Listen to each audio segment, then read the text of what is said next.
Okay, dear students, today we are going to start a new lesson, Unit 9, that is money, banking and inflation. Okay, this unit classified into three categories. One is Part A, Part B, Part C. Okay, now, so three parts are there. The first part, money. Second part, banking. And third part is inflation. Okay, so in this unit two topics were deleted. Okay, those topics are types of inflation and as well as effects of inflation. So ఈ two concepts మాత్రం delete చేశారు, remaining మొత్తం ఉంటుంది. ఓకేనా? So మనీలో మనకి deduction జరగలేదు, బ్యాంకింగ్లో డిడక్షన్ జరగలేదు, కానీ ఇన్ఫ్లేషన్ అనేటువంటి పార్ట్లో మాత్రం మనకి ఈ టూ కాన్సెప్ట్స్ డిలీట్ అయినాయి. ఓకేనా? సో యూనిట్లో మొత్తం మీద మనం చూసుకుంటే ఇక్కడ మనీకి సంబంధించి, బ్యాంకింగ్ సంబంధించి, ఇన్ఫ్లేషన్ సంబంధించినటువంటి అంశాల గురించి మనం రోజు డిస్కస్ చేస్తున్నాం. First the unit 9th unit, money, banking and inflation. Okay, money, banking and inflation. చూడండి బేటా, మనీ ఇక్కడ కంప్లీట్ గా మనకున్నటువంటి ఒక టూ పార్ట్స్, త్రీ పార్ట్స్ ఉన్నాయి. Here the part A, part B, next part C. Okay, part B, part C. Part A is completely about the money.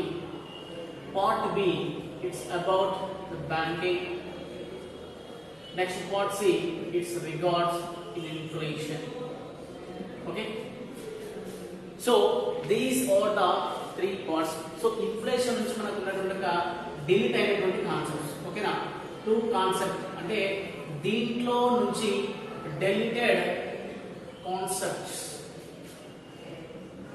ఇక్కడ ఎన్ని ఉన్నాయి? Two ఉన్నాయి. Okay, deleted concepts to number 1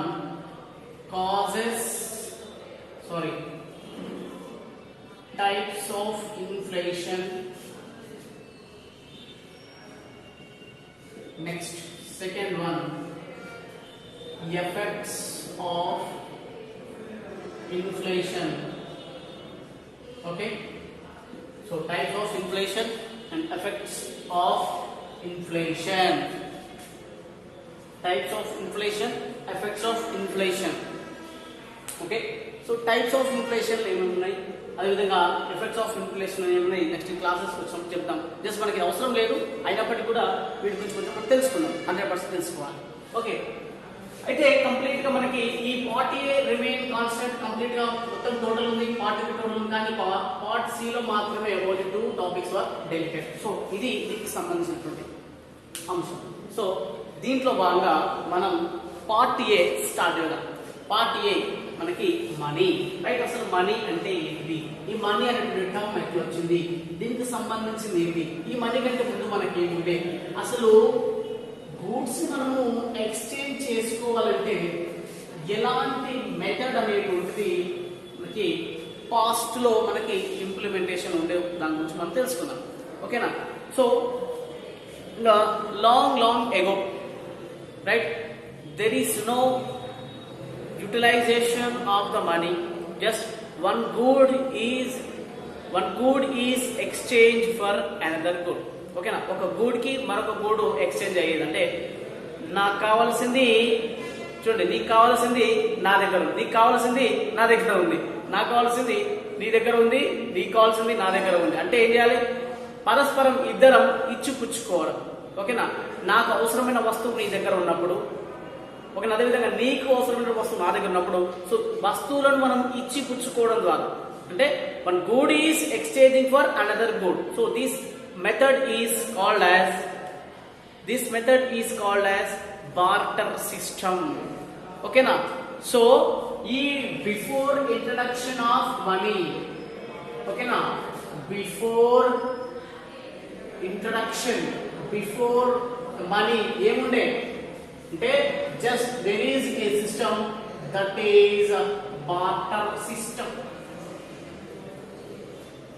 quarter system కాదండి, barter system. తెలుగులో ఏమంటామంటే వస్తు మార్పిడి పద్ధతి అని అంటాం, ఓకేనా. సో ఒక వస్తువుకు మరొక వస్తువు ఇవ్వటం, ఓకేనా.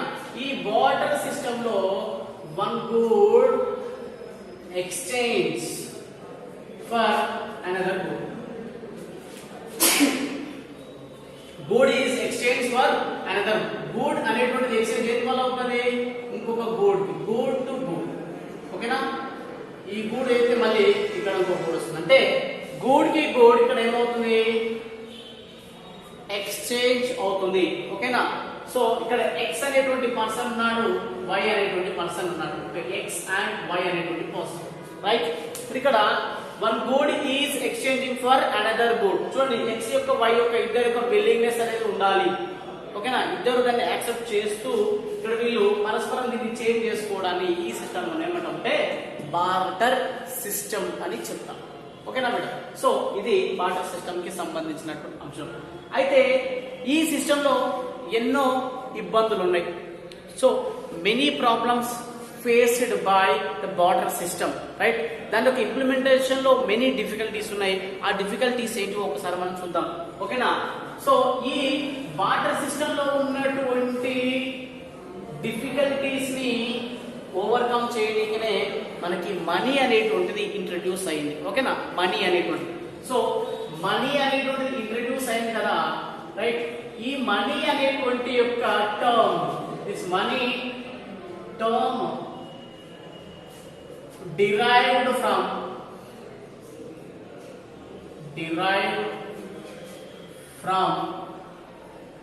the name of Rome goddess. ఆమె పేరు జునో మొనేటా. టమాటా కాదు, ఏంటిదంట, Juno మొనేటా, okay. So Juno మొనేటా. So చూడండి, మొనేటా. సో మొనేటా నుంచి ఏమొచ్చింది మనకి, ఇక్కడ టమాటా రాలే, ఏమొచ్చింది, మనీ వచ్చింది. మొనేటా నుంచి టమాటా రాలే, ఏమొచ్చింది మనకి, మనీ. సో మనీ అనేటువంటి ఒక టర్మ్ మనకి ఎట్లా వచ్చింది, so derived from the name of Rome goddess. మనకు పైసల దేవత, అవునా, మనకి డబ్బుల దేవత అని చెప్పి లక్ష్మీదేవి అని ఎట్లా పిలుస్తామో, రోమన్స్ కూడా జునో మొనేటాని లక్ష్మీదేవి లాగా వాళ్ళు కొలవడం జరుగుతుంది. సో ఆమె యొక్క పేరు మీదుగా మనీ అనేటువంటి ఒక పదం అనేది ఇక్కడ డిరైవ్ అయ్యింది, ఓకేనా. ఇది దీనికి సంబంధించినటువంటి చిన్న హిస్టారికల్ దాని గురించి రాసుకొని పాస్ చేసుకోండి.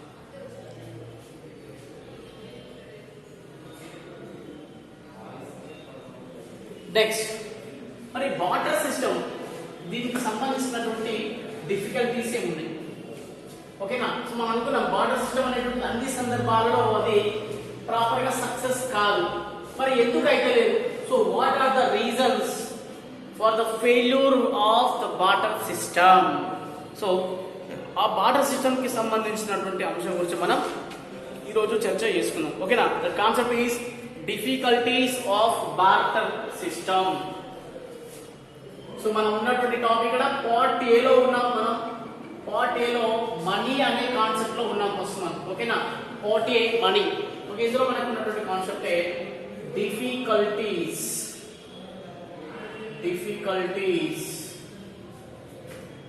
In barter system.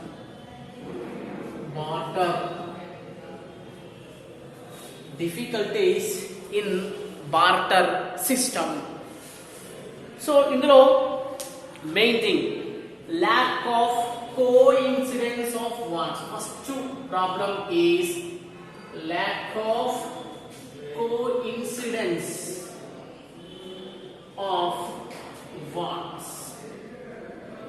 సార్ ఏంటి సార్ దీని అర్థం ఏంటంటే కోఇన్సిడెన్స్. ఇట్ మీన్స్ నేను ఏదో అనుకున్నాను, నేను ఏది అనాలనుకున్నానో మీరు అదే అన్నారు. కోఇన్సిడెన్స్ గా మన ఇద్దరు అనుకున్నటువంటి మాట ఒకటే, సేమ్ అట్లా ఇట్లా ఏ సందర్భంలో వాడుతుందో ఇక్కడ కూడా ఎక్స్ అండ్ వై మధ్యలో ఇక్కడ ఎక్స్చేంజ్ అవుతున్నాయి కదా. సో ఇప్పుడు ఎక్స్ అనేవాడు వైకి ఇస్తున్నాడు, ఓకేనా, ఎక్స్ అనేవాడు వైకి ఇస్తున్నాడు. మరి ఎక్స్ అనే వాడికి వైకి ఇచ్చేటువంటి ఆలోచన విల్లింగ్నెస్ ఉండాలి, ప్లస్ ఈ వై అనే వాడికి తీసుకునే విల్లింగ్నెస్ అనేది ఉండాలి, ఓకేనా. ఇందులో ఎవరి యొక్క విల్లింగ్నెస్ లేకపోయినా ఈ యొక్క బార్టర్ సిస్టమ్ అనేది ఫెయిలే కదా, ఓకేనా. ఇప్పుడు ఫర్ ఎగ్జాంపుల్ ఉన్నాడు గివర్, ఉన్నాడు గివర్, నెక్స్ట్ రిసీవర్, అవునా. గివర్ కి ఉండాలి ఓకే, రిసీవర్ కూడా ఉండాలి ఓకే. అంటే వీళ్ళ విల్లింగ్నెస్ ఎలా ఉండాలి, పర్ఫెక్ట్ గా ఉండాలి, విల్లింగ్నెస్, ఓకేనా. సో వీళ్ళ విల్లింగ్నెస్ లేకపోతే ఈ యొక్క ప్రోగ్రామ్ ఏదైతే ఎక్స్చేంజింగ్ ఆఫ్ గూడ్స్ ఉందో అది జరగదు. అయితే ఎగ్జాంపుల్ గా తీసుకుందాం, రైట్. ఒక ఆయన షెపర్డ్ ఉన్నాడు,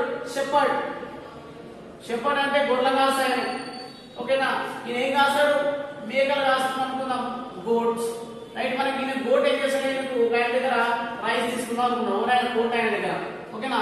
ఈ గోట్ కోట ఆయన రెడ్డి దగ్గర, ఇంకా కోట ఆయన మేక ఏం చేసుకుంటారు సార్, మీకు డౌట్ రావచ్చు కదా, అట్లా అన్నమాట. సో ఇక్కడ ఒక ఆయన ఏదో మల్లారెడ్డి అనేటువంటి ఒక పేరు ఉన్నది, ఓకేనా. సో ఈ మల్లారెడ్డి అనేటువంటి రైతు దగ్గర ఇక్కడ గొర్రెలను కాసేటువంటి మల్లయ్య అంటే ఆయన ఉన్నాడు, ఓకేనా, రైట్. ఈ మల్లయ్య అంటే ఆయన ఉన్నాడు, ఈ మల్లయ్య ఈ గోటు ఈయనకు ఇవ్వాలి, అంటే ఈయన రైస్ బ్యాగ్ ఈయనకి ఇవ్వాలి, అంటే ఈయన గోట్ ఇస్తే ఈయన ఏమి ఇస్తాడు, రైస్ బ్యాగ్ ఇస్తాడు, అర్థమవుతుందా. సో ఇక్కడ ఈ మల్లయ్యకు కానీ ఇక్కడ ఉన్నటువంటి మల్లారెడ్డికి కానీ ఇద్దరికి కోఇన్సిడెన్స్ అనేది ఉండాలి. మరి ఇద్దరికి కోఇన్సిడెన్స్ సరిగా ప్రతి సందర్భంలో సెట్ అవుతుంది, ప్రతి మూమెంట్ లో ఇది సెట్ అవుతుందా, ప్రతి యొక్క ట్రాన్సాక్షన్ ఇది సెట్ అవుతుందా, కాదు. కాబట్టి కోఇన్సిడెన్స్ ఆఫ్ వాంట్స్ ఉంటేనే ఓకే, కానీ కోఇన్సిడెన్స్ వాంట్ అన్ని సందర్భాలు ఉండదు. కాబట్టి lack of coincidence wants one of the difficulty. So దీనివల్ల కూడా ఈ యొక్క సిస్టమ్ ఫెయిల్ అని చెప్పవచ్చు. Next, lack of store of value. Lack of store of value, right. We can't store the value of the goods. కొన్ని ఏమంటే some goods are perishable, తొందరగా పాడైపోతాయి. పాలకూర ఉంది, పాలకూర, మరి పాలకూర ఎన్ని రోజులు ఉంటుంది, ఒక్క రోజు కంటే ఎక్కువ ఉండదు. పాలు ఉన్నాయి, పాలు ఎన్ని రోజులు ఉంటుంది, ఒక్క రోజు కంటే ఎక్కువ ఉండదు. సో ఇలాంటి ఉన్నటువంటి తొందరగా పాడయ్యేటువంటి వస్తువుల విషయంలో వాటి యొక్క వాల్యూని మనం స్టోర్ చేయలేము, అర్థమవుతుందా. దాని యొక్క వాల్యూ అనేది కొంతకాలానికి మాత్రమే పరిమితం అవుతుంది, జస్ట్ షార్ట్ పీరియడ్ లోనే అది దాని యొక్క వాల్యూని అది లాస్ అవుతుంది. కాబట్టి main problem is the difficulty in storing the value of the goods. కాబట్టి గూడ్స్ యొక్క వాల్యూ మనం స్టోర్ చేయలేము, కానీ మనీ అయితే వీ కెన్ స్టోర్. ఎన్నడో మా తాత ఇచ్చిపోయిన 100 రూపాయల నోటు కూడా ఇప్పటికీ చెల్లుతుంది, ఎన్నో ఏళ్ళు అయిపోయాయి, అర్థమైందా. దాని యొక్క వాల్యూ మనం స్టోర్ చేసినాం. సో ఇట్లా అన్నమాట. అని ఈ యొక్క బాణ సిస్టంలో ఈ యొక్క వాల్యూ మనం స్టోర్ చేయలేకపోవడం మరొక difficulty. Next, lack of divisibility of commodities. Lack of divisibility of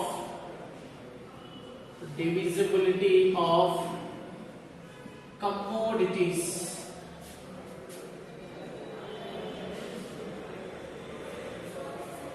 Lack of divisibility of commodities. So అన్నిటినీ మనము డివైడ్ చేయలేము, అన్ని వస్తువులు మనం డివైడ్ చేస్తామా, చేయలేము, ఓకేనా. ఒకవేళ సగం రైస్ బ్యాగ్ తీసుకున్నాం, రైట్. ఒక రైస్ బ్యాగ్ కి ఒక మేకను మనం ఎక్స్చేంజ్ చేస్తున్నాం, ఓకేనా. రైతు మల్లారెడ్డి దగ్గరికి వచ్చి గొర్రెలు కాసే కుటుంబ మళ్ళీ ఏం చేస్తుడు, రైస్ తీసుకుంటుడు, ఈయన ఏమి ఇస్తుడు, మేకని ఇస్తుడు. మరి సగం బ్యాగ్ ఇచ్చినప్పుడు మరి సగం మేక తీసిస్తాడా అంటే అన్ని గూడ్స్ ని మనం డివిజిబుల్ చేయలేము, ఇది ఒక డిఫికల్టీ, అర్థమవుతుందా. సో అన్ని స్మాల్ యూనిట్స్ గా మనం దాన్ని డివైడ్ చేయలేము. కాబట్టి ఇలా డివైడ్ చేయలేకపోవడం కూడా one of the difficulty in the barter system. అందుకనే బార్టర్ సిస్టమ్ అనేది ఇక్కడ ఫెయిల్ అయిపోయింది, అర్థమవుతుందా. సో ఈ రకంగా అంశం. సో కాబట్టి ఈ యొక్క కమోడిటీస్ అన్నిటి కూడా మనం డివిజిబిలిటీ చెయ్యలేకపోవడం ఒక ప్రాబ్లం గా మనం చెప్పవచ్చు. సో ఇది ఒక difficulty. Next, lakh of common measure of value.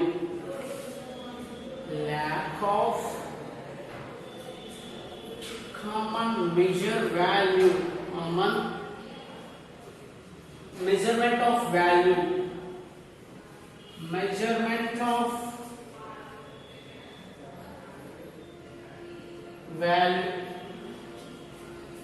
Lack of common measurement of value. Common measurement అనేది లేదు. ఫర్ ఎగ్జాంపుల్ మనం తీసుకుంటే డబ్బులతో అయితే మనం ఏం చేస్తాం, ఈజీగా ఒక మెజర్మెంట్ అని ఉంటుంది. ఫర్ ఎగ్జాంపుల్ కిలో కందిపప్పు ఎంత అంటే క్లారిటీగా వాడు ఒక కిలోకు 80 రూపాయలు అని అనుకుంటే 80 రూపాయలు ఇస్తే మనకి ఏమైతే కిలో కందిపప్పు వస్తుంది. అదేవిధంగా పాలు ఉన్నాయి, లీటర్ పాలు 50 రూపాయలు. ఓకేనా, 50 రూపాయలు ఇస్తే ఏం చేస్తాడు, మనకు లీటర్ పాలు మనకి ఇవ్వడం జరుగుతుంది. అర్థమవుతుందా? అంటే దానికి ఒక కామన్ మెజర్ వాల్యూ అంటే కామన్ మెజర్మెంట్ ఆఫ్ వాల్యూ అనేది ఉంది కాబట్టి అది ఈజీగా ఎక్స్చేంజ్ అవుతుంది. కానీ ఇక్కడ ఉన్నటువంటి వస్తువులకి ఇక్కడ కామన్ మెజర్మెంట్ అనేటువంటిది లేదు. చూడండి, ఇప్పుడు గొర్రె ఇక్కడ ఇచ్చేటువంటి ఒక మేక ఇస్తున్నాడు, మేక అదేవిధంగా ఆ రైస్ బ్యాగ్ రెండు సమానమైన వాల్యూస్ కలిగి ఉండవు. అంటే దాని ఒక యూసేజ్ వాల్యూ తీసుకొచ్చినా ఎట్లా తీసుకొచ్చినా, సో రైస్ అనేది డైలీ తింటాం కానీ మీట్ అనేది చాలా రేర్గా తింటాం. కాబట్టి మీట్ అనేది మోర్ ప్రీషియస్. ఇక్కడ తీసుకుంటే ఇక్కడ ఉన్నటువంటి ఎక్స్చేంజ్ లెవెల్లో తీసుకున్నప్పుడు అది ఎక్కువ వాల్యూని కలిగి ఉంటుంది కదా.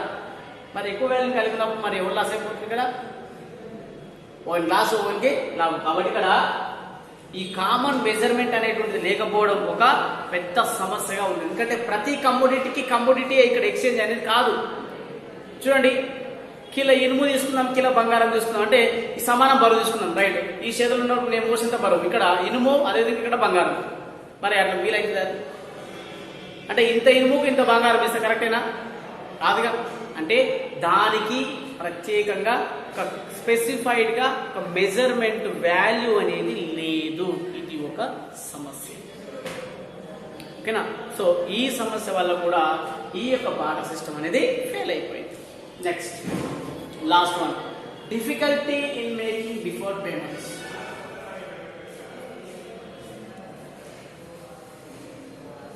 Difficulty in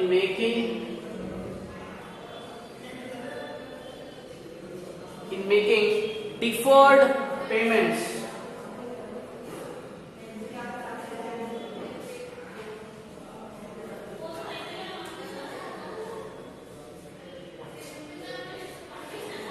Okay, deferred payments ante emti sir?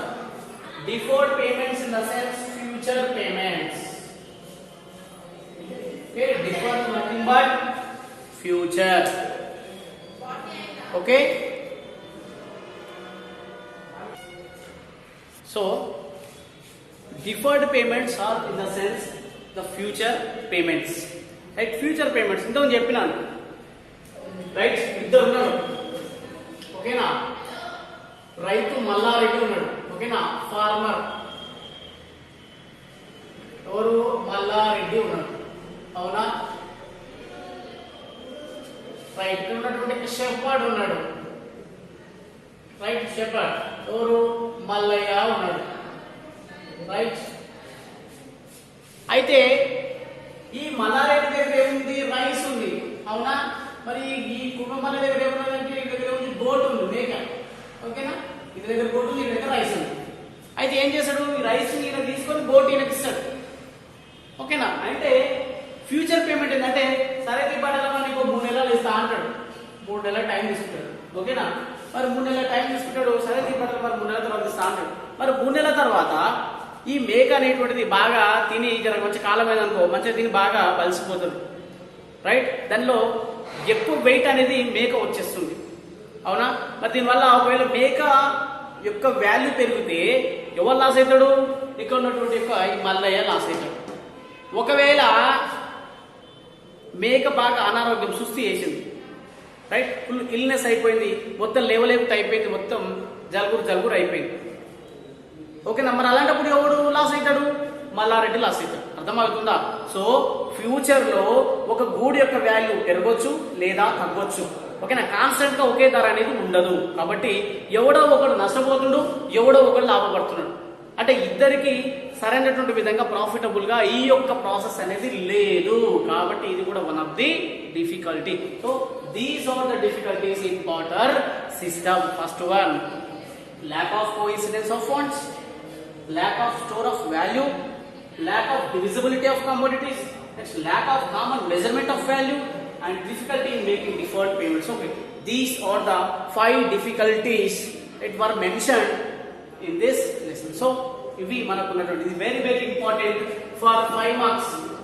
5 marks కి కంపల్సరీగా అడిగేటువంటి క్వశ్చన్ పెట్టండి. ఓకే, నోట్ చేసుకోండి, వీడియో పాస్ చేసుకొని కంప్లీట్గా రాసేసుకోండి.